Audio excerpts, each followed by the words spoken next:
मदीने में एक गरीब औरत रहती थी। घर में सिर्फ एक प्याला था और वो भी खाली।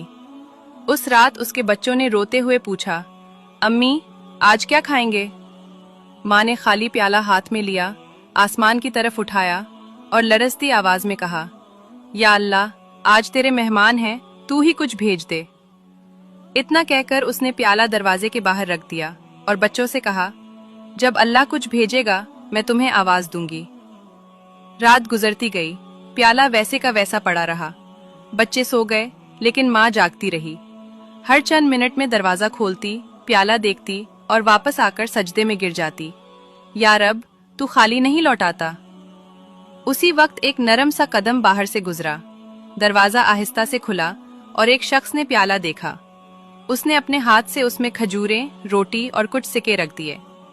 सुबह हुई, बच्चे भागते हुए दरवाजे तक आए और खुशी से चीख पड़े, अम्मी अल्लाह ने भेज दिया, अल्लाह ने भेज दिया। औरत रो पड़ी, प्याला सीने से लगा लिया। फिर बाहर निकली कि देखे ये सब किसने रखा। मोहल्ले वालों ने बताया, रात को कोई नूरानी चेहरे वाला शख्स यहाँ से गुजरा था। हमने देखा कि वो रुककर तुम्हारे दरवाजे पर कुछ रख रहा था। औरत के हाथ कांप गए, दिल कांप गया, पांव जमीन में धंस गए। उसने धीमी आवाज में कहा, वो रसूलुल्लाह थे। उसके बाद मोहल्ले में लोग आने लगे, उस औरत की मदद करते, उसके बच्चों का ख्याल रखते।